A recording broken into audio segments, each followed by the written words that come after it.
बस बस बस, डिग्गी खोला जल्दी।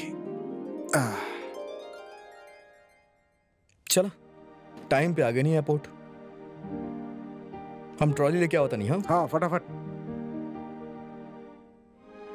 जल्दी लो। आपण उर्मी ट्रेन टिकट और आईडी दा आपण। टिकट्स? हाँ टिकट एयरपोर्ट में एंट्री के समय लागेला, दिखाए के पड़ेला गेट पर। बस अड्डा नहीं के एयरपोर्ट भाई दी। हमरे पास कौन सन टिकट्स बा? मजाक मत करी, टिकट दी। रॉकी तो निकला सीधा घर। हम मजाक ना कर रहल बानी सम्राट जी, हमरे पास कौनो टिकट ना बा। आपके पास ना पा मतलब आपके ही दिल रहनी व्हाइट लिफाफा में डाल के देखी, चेक करी हुई।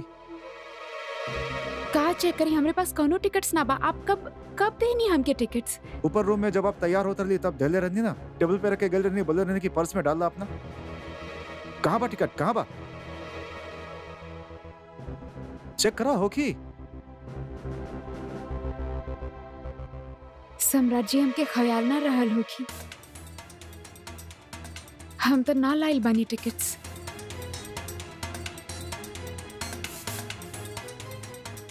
हे भगवान, जाहिल गवार का पागल बाड़ू, भूल कैसे गलू हमरे पल्ले का भाई? कैसे भूल सके नहीं आप टिकट? 15 मिनट, बहुत बढ़िया, बहुत बढ़िया। बहुत कुलबुली में चल रहा है ना रोमांस करे खातिर। हनीमून पर जाए, अब मना ला यहीं पर हनीमून।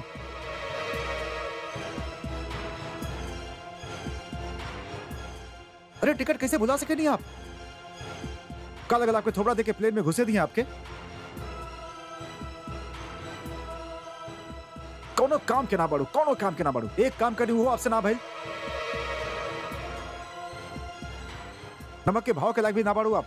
हमारा गले पड़े करे, हम ही मिल रहे आपके। का भाई साहब तमाशा चलाते हैं यहाँ? चली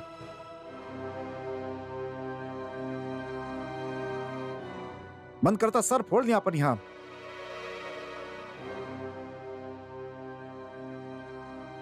गाय बाड़ू का स्मार्ट बनी हमारा साथ रहे के बात। अब क्या करे के बाद मिस हनीमून बताई? चाटी आपके एयरपोर्ट पे बिठा के बिना टिकट के? का हो गई सम्राट, काहे चिल्लात बड़ा इतना? हवा हवा हवा भाई, टिकट आइल भुला गई बड़ी। चला आप गोवा, हो गए हनीमून।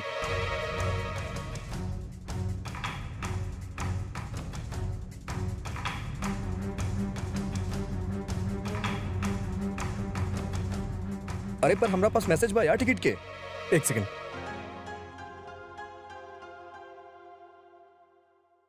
कहाँ गए? हाँ मिल गई। ये देखा, हमने तीनों के नाम बा, ऐसे हमने तीनों की एंट्री हो जाएगी। ओके, प्रॉब्लम सॉल्व। हाँ ठीक बा, ठीक बा। लेकिन टिकट लाइल थे भुला गेली। रिस्पॉन्सिबिलिटी की बात हो रहा बा यहाँ पर। इंसान बाड़ी, हो गई गलती। उर्मी, कोनो बात ना, हो जाएला। हो जाला कि जाप मत करा ईशान, फालतू में दिलासा मत दा इनके। अभी मैसेज ना होगा तो आपके फोन में तक होगा, मिस हो जाता फ्लाइट, छूट जात। छूटल ता ना छूटल ना।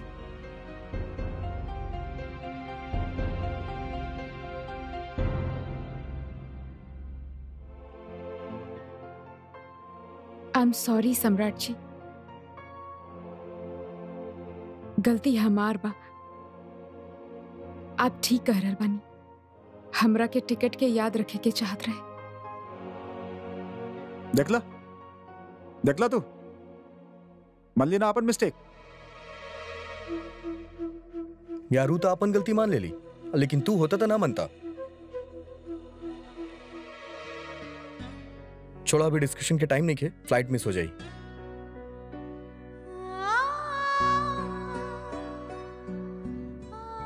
चलिए फटाफट।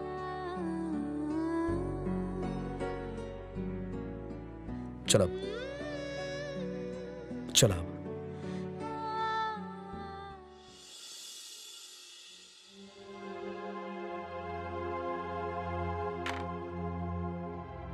ये ताव का दिखा रहल बड़ू भाई? ताव नहीं खे, दवा खा लिया आप आपन। का भइल? अभी तक हजम न कर पालू बेटा बहू के जाइल।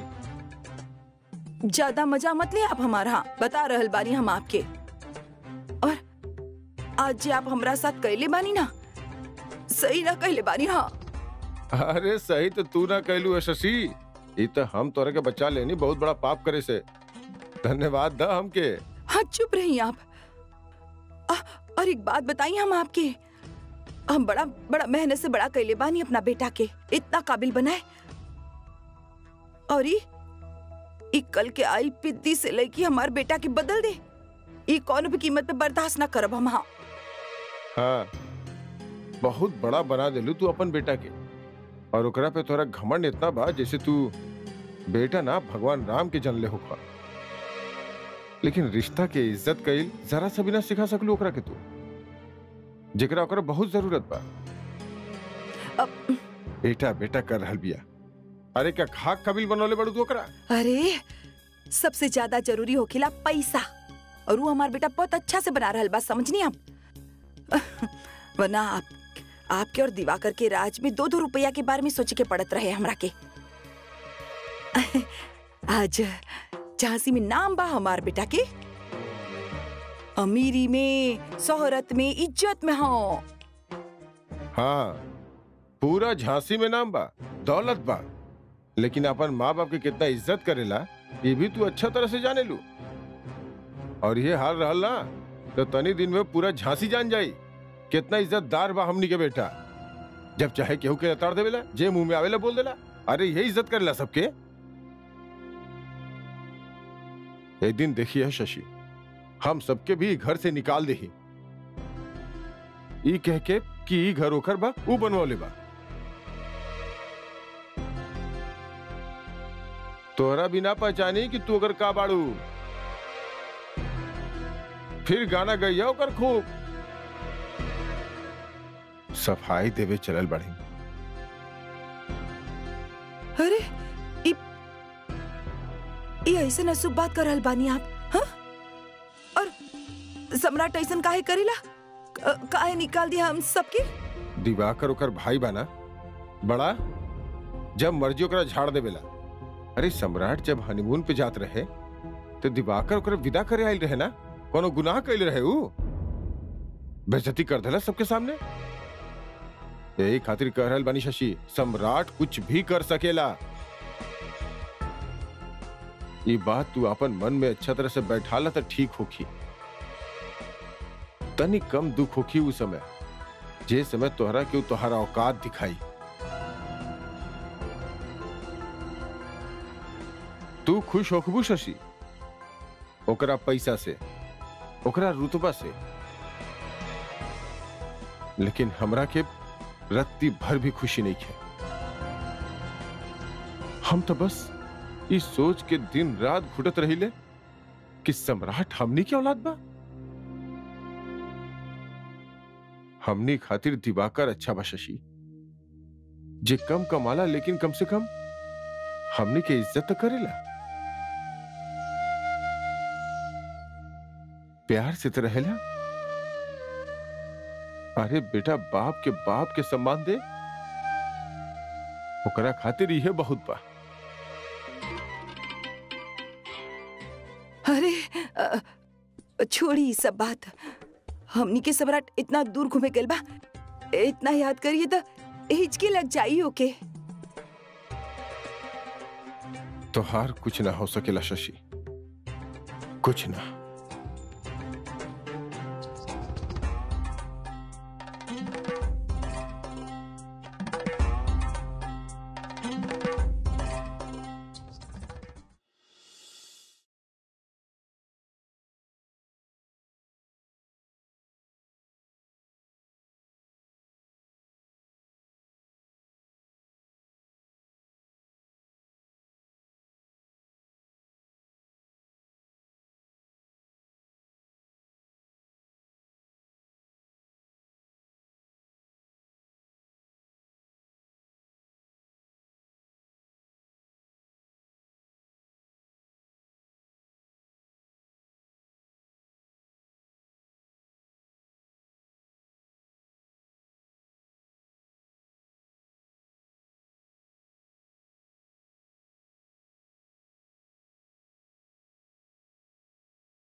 Welcome.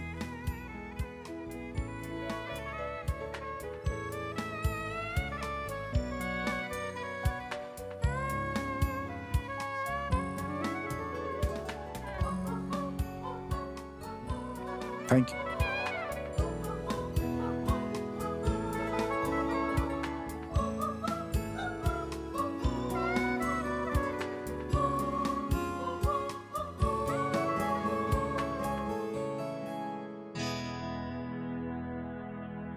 Welcome sir. Thank you.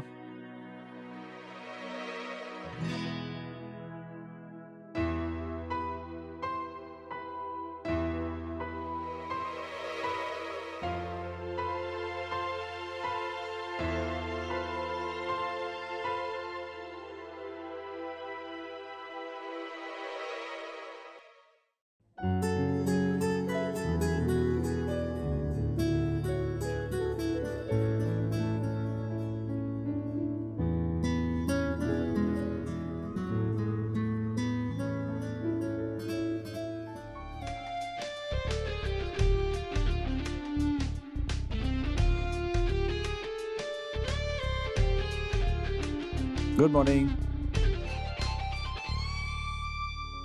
अच्छा होटल बा। ऑब्वियसली चॉइस के करबा। चला चल के फॉर्मेलिटीज पूरा कर लिया जाए। हाँ, फॉर्म फिलअप कर देता नहीं। आप यहाँ बैठी, हम फॉर्म फिलअप करके आओ तनी।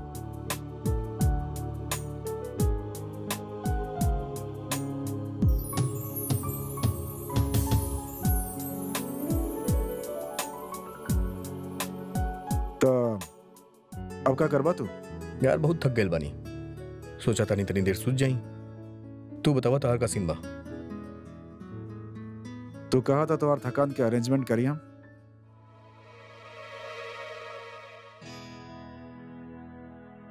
चुप रहा तू। पेन कहाँ फेंक देला, फॉर्म भरा।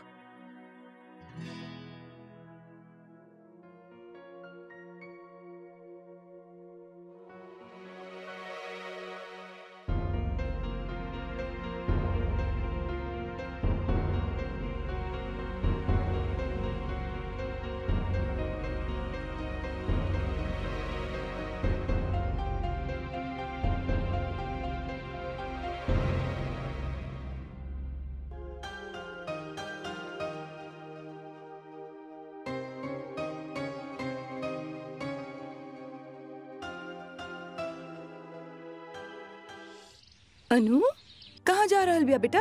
श्वेता के यहाँ जा रहल बानी मम्मी, कुछ जरूरी नोट्स लेवे।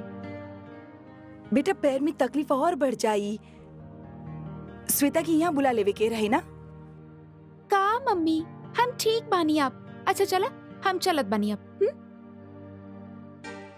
बेटा का हाल बना रख ले बिया तो कमरा के। हाँ, अब हमरा के समझ में आवेला कि उर्मी तो कितना ख्याल रखत रहल। मम्मी तू जमा दा ना प्लीज। चल हम चलत बानी, बाय।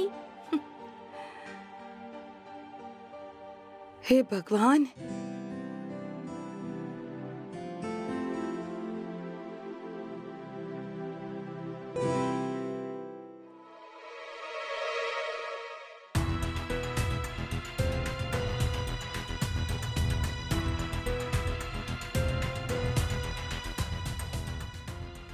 ई का बा?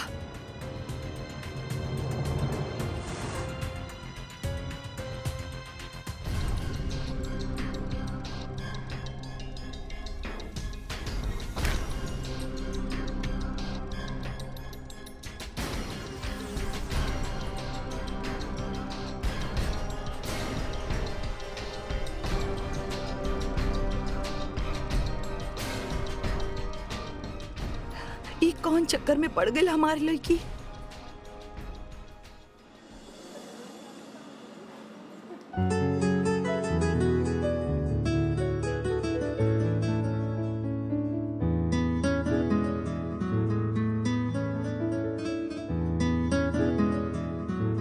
सर, ई टीवी और एसी के रिमोट है सर। और कोनो भी चीज के जरूरत होके तब प्लीज हमके कॉल करिया। ठीक बा, थैंक यू।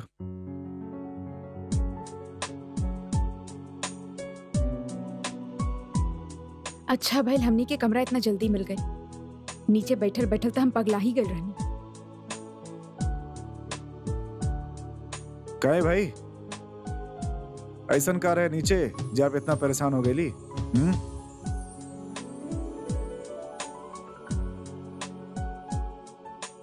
आप देखनी ना कैसे अजीब अजीब सन कपड़ा पहन के लड़का लड़की घूमत रहले, कैसे अजीब अजीब सन हरकत करत रहले।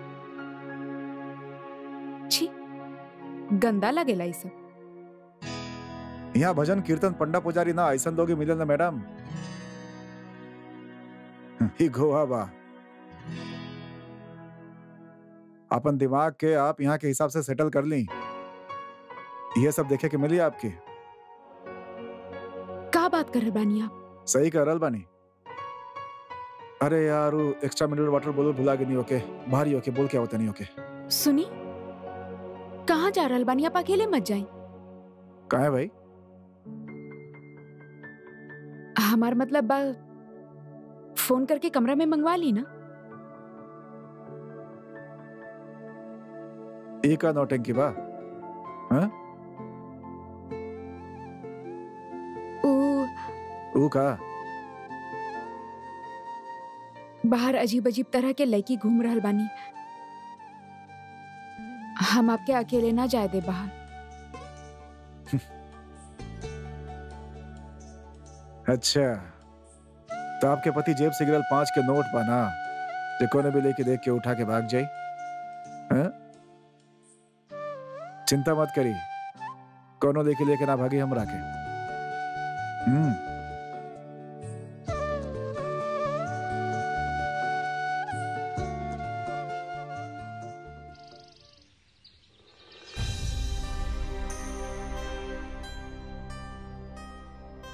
का बात बा भाभी, का अचानक बुला ली? अरे हम तब बस दही लगा के नहाई जात रही। का भाई? हाँ,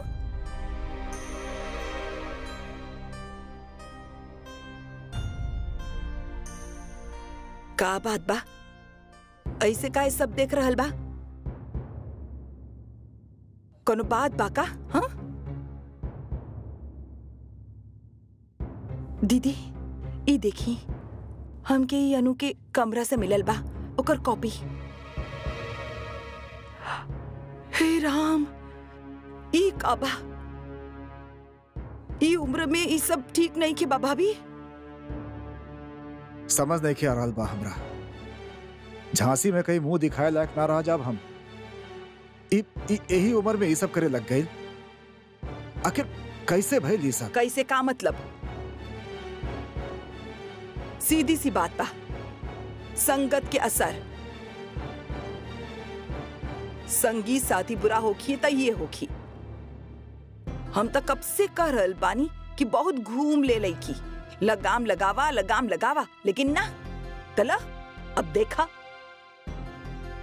अम्मा हम ते बच्ची समझत रहनी ओकरा के। ई बच्ची ही त ब्याह ओके अकल कहाँ बा ई सब करे के? कच्चा दिमाग बा, यही खातिर चिंता हो रहल बा। पता नहीं कि केकरा भकावे में आ गल हमार बच्ची। अरे भाभी, अरे ऐसन भी तो हो सकेला ना जे हमनी सोच रहल बानी वो बात ना होखे। अरे ई सब करे के मतलब ई सब न बा कि वो कोनो चक्कर में पड़ गइल बा। ना हाँ। सिंधु, ये सब मन के समझावे वाली बात बा। कुछ तो जरूर बा। ओकर बर्ताव में हमरा के कुछ दिन से तब्दीली दिखाई दे रहल बा। देवी सही कह रहल बा। हमरा के भी कुछ दिन से विचित्र लग रहल बा ओकर उठल बैठल। अब तो भगवान ही जाने कितना गुल खिलाए बियाऊ। हे भगवान, सोच सोच के हमार दिमाग बैठल जा रहल बा। पता ना कौन चक्कर में फंस गई हमार बच्ची। भाभी, आप भी ना हर एक बात में टेंशन ले लू जल्दी। अरे हम अनु से पूछब, वो हमरा के सब बताई। बच्ची बाऊ हमार, हम ही ना समझाई और वो समझ भी जाई। टेंशन मतलब। हाँ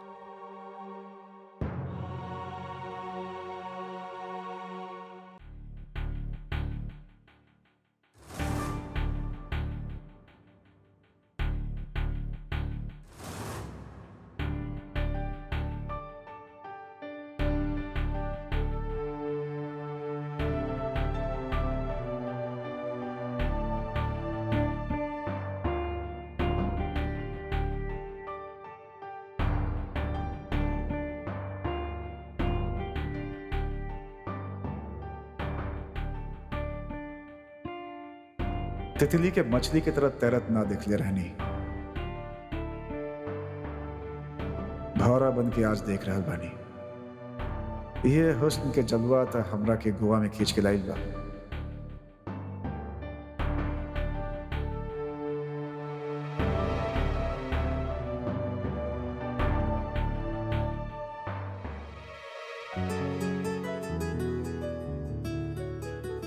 खुश बानी आप? बहुत खुश।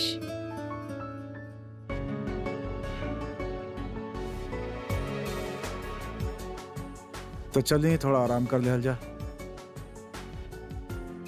अभी ई वक्त? और का, अभी बाहर जाके का करा, ईशान भी सो रहा होगी। पर हमरा के अभी ना सोवे के। वैसे भी हमके दोपहर के सुतल बिल्कुल अच्छा ना लगे।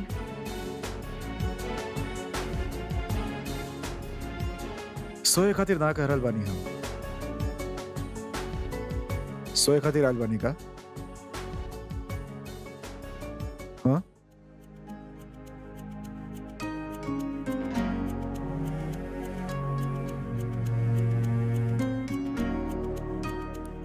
हनीमून मनावे आयल बानी। चलो शुरुआत कर दे जा फिर।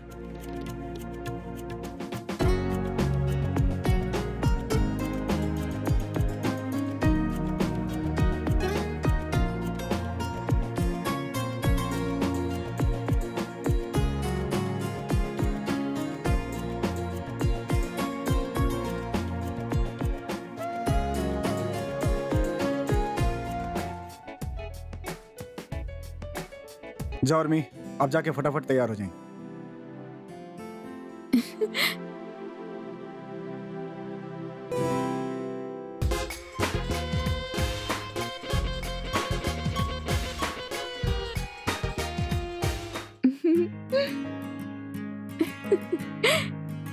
कब ठीक तो बानी ना आप?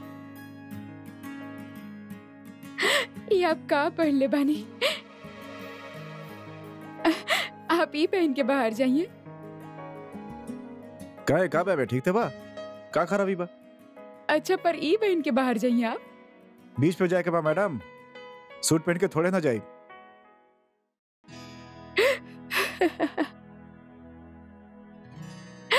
फिर आप ई पहन के जाइए का? हसल बंद करी, पता बा ना कुछ, बस हंसता नहीं। अच्छा बाबा, आपके जे पसंद आऊ है पहनी। हेलो भाई, बाहर निकल जाए या रूम में ही सारा हनीमून मनाई बा? तू कहाँ बड़ा? बस आपके इंतजार में नीचे रिसेप्शन पे। रेडी भइला कि ना अभी तक? आवता नहीं, नीचे आवता नहीं। गुड, जल्दी आओ, वेट करता नहीं। हाँ चलो भाई, हम नीचे जा रहल बानी। ईशान वेट कर रहा था रिसेप्शन पे, आप आ जाइए फटाफट तैयार होके। अच्छा, माँ से बात कर ला। हम क्या करें उनसे बात करके? आपके करे के बाद करनी इली फोन और करके नीचे आ जाइए, वेट कर रहा था नहीं आपके। जी ठीक है, ठीक से रखें।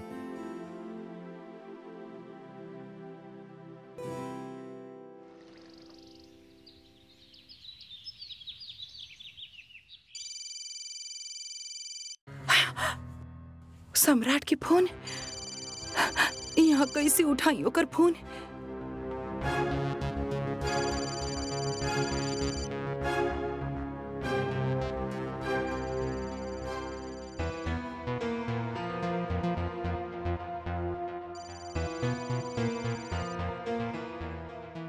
कितना देर हो गई, अभी तक ना आई नहीं।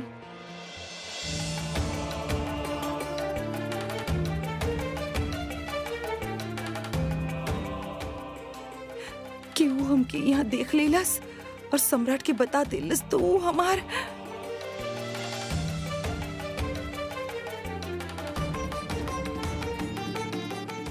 हाय।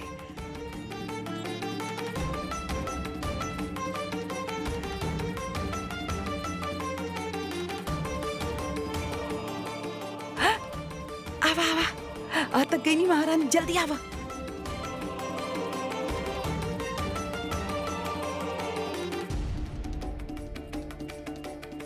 बहुत देर से बानी का आप यहाँ? देर से अरे ना ना, अभी आई नहीं हम। सॉरी माँ। ये सारी वारी छोड़ा और हमरे गला से लग जा।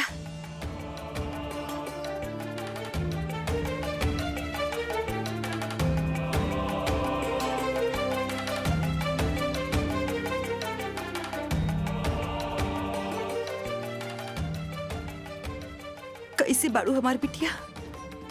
हम अच्छी बानी माँ, आप कैसे बाड़ू? हम सही बानी।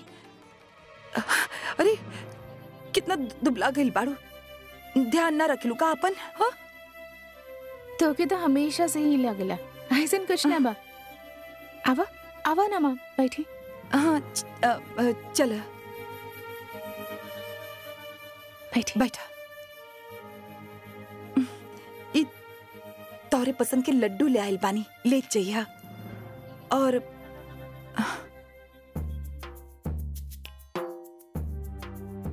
ए ले पैसा रख ला, जे भी घर के काम होके करवा लिया। हाँ थैंक यू माँ। अच्छा दामाद जी अभी भी कोनो काम धंधा शुरू ना कईने बा?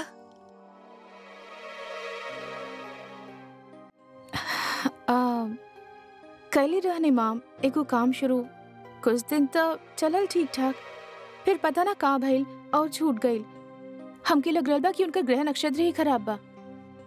हाँ, इतना साल बीत गइल बा, ऐसे कैसे चली? अब तो उनके कुछ ऐसा करके चाहिए जे स्थायी होके, और तो के दामाद जी से बात करे के चाहिए। तू रुपया रुपया के खातिर तरसत रहलू, ये देखे हमके अच्छा ना लागत।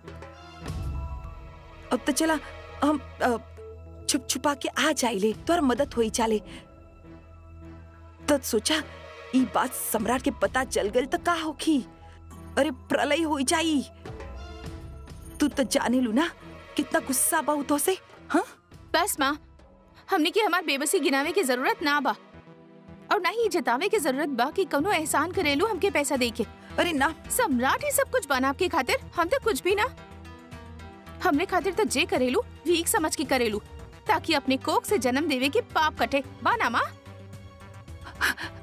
मेरी बात के गलत मत समझा, इस तरह से मत सोचा। अब सच्चाई तो ये बाना कि जौने हालत से तू गुजर हल बाड़ू, ओकरे से अच्छा होकत कि तू सम्राट के सुन ले होक, तू ओकरे पसंद से शादी कर लेते होक। तू आपन मनमानी करके का मिलल बात होके खुश ना बाड़ू तू? हाँ अरे कुछ ना देले बा वो आदमी तोके, जेकरे खातिर तू इतना लोगन से बैर ले लू। एक मिनट माँ, और आप उनके खिलाफ कुछ मत ही बोली तो अच्छा होगी, कहे कि हम सब कुछ सुन ले, उनके खिलाफ एक शब्द भी ना सुनब।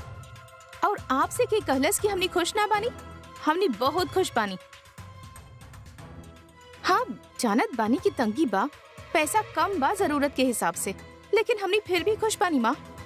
और अगर आपके ये सब बात करके हमारी मदद करे के बाना तो प्लीज रहे दी, ना चाहिए हमके आपके पैसा। अरे ना ना ना ना ना माँ, अरे अब रखा ये सब और नाराज ना होके ने, हमके गलत मत समझा। अच्छा ना लागेला हमके तो के ये सब कह के, पर का करी, दुख होकेला तो कैसे हालत में देख के। लेकिन बिटिया बाड़ू तू हमार, आखिर तू खून बाड़ू हमार। सोचा एगो माँ के आत्मा कितना दुखद होगी जब वो अपने बच्चन की तकलीफ में देखेले। अरे दिन रात हम अंदर अंदर घुटत रहे ही सोच सोच के कि तोरे परेशान के कब अंत होगी, कब तो हर भी हंसत खेलत परिवार होगी। और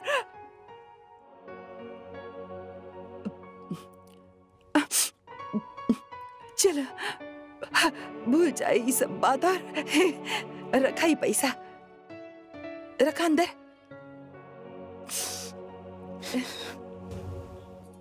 ये लड्डू ले लाइल बनी तोरे खातिर, ये ला काई के बतावा कैसन बनल बा।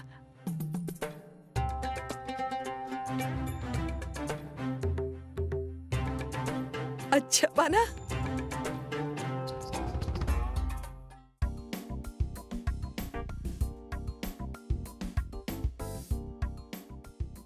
एक ना बॉस, 2 बाइक चाहिए। 2 के 4000 हो की? कितना? और पेट्रोल आपके? रांदा भाई, सम्राट, दूसरा दुकान में देखल जाए, चला। ओके ओके ओके ओके।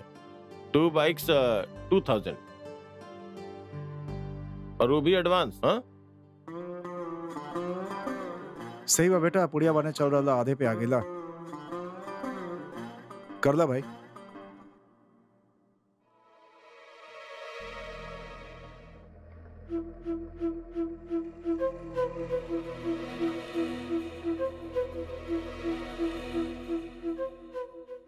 ओह माय गॉड यार, हम कैसे उम्मीद ना रहे यार। कैसे का उम्मीद ना रहे तरह के? वो देखा,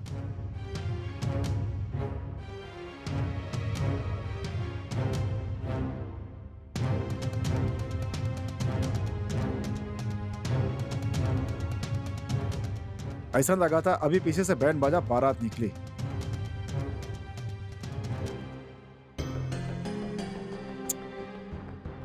क्या आइटम मिल गए यार हमरा के। सेंस नाम के कोनो चीज ही नहीं खेबा। देखा, मुगले आजम के अनारकली गोवा में।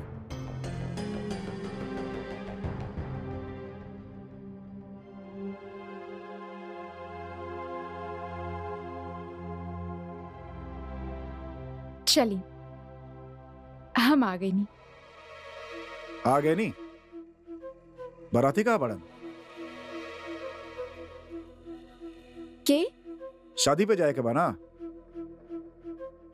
हाँ, हवा छोड़ दी आपके? का मतलब हम समझनी ना। ई का पहनले बानी आप? का भाई, कुछ सोचा, कुछ समझा, जगह देख के कपड़ा पहन करा। का पहनले बानी आप?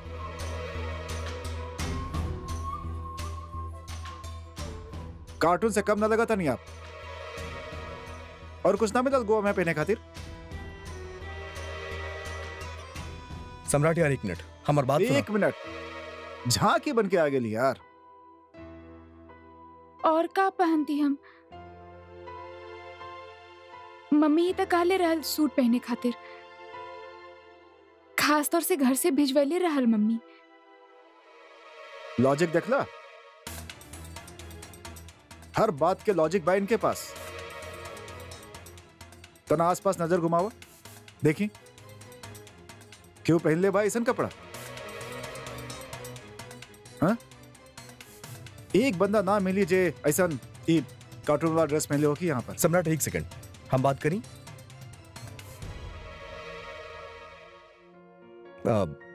उर्मी, तोरा पास कुछ सिंपल कपड़ा बा का? सिंपल मतलब का? ला बतावा, बतावा सिंपल का हो खेला? सिंपल मतलब कुछ कम तड़क भड़क वाला, समथिंग ना हमरे पास सूट के अलावा और कुछ ना बा। तो कोनो बात ना, एमे कोनो टेंशन वाला बात बा ही ना। हमनी मार्केट चलब और वहां चल के अच्छा अच्छा नया कपड़ा लेब। गोवा के मार्केट सुन ले बानी, बहुत अच्छा बा। और सम्राट, अगर कोनो प्रॉब्लम होखे ना तो ओकर सॉल्यूशन ढूंढल जाला, तरह तरह चिल्लाइल ना शुरू कर देवल जाला। झांसी से बाहर निकले लग बाड़ी नहीं और आगे बाड़ी गोवा घूमे। चला आवा उर्मी।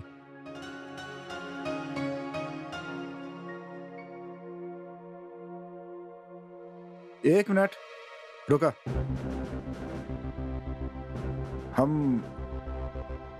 हमरे पीछे ना बैठी आप।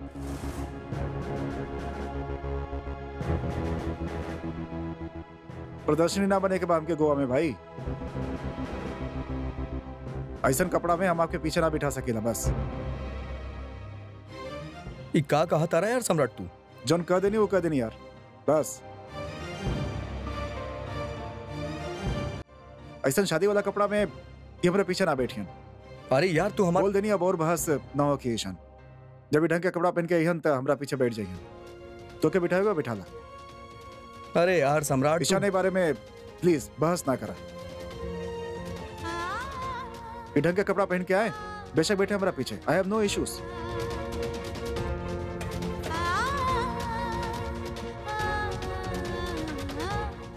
आप हमके पहले बता देती कि आपके ऐसा कपड़ा ना चाहिए तो हम ऐसा कपड़ा लेके ही ना आई थी।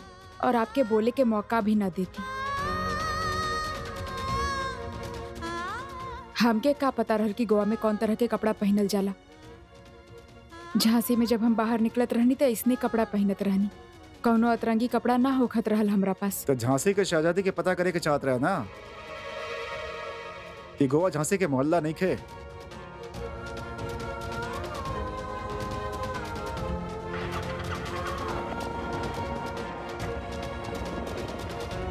आओ भाई।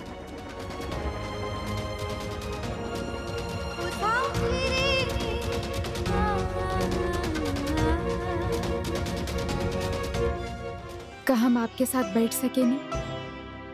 हाँ उर्मी, काहे ना, बिल्कुल। आओ तू प्लीज।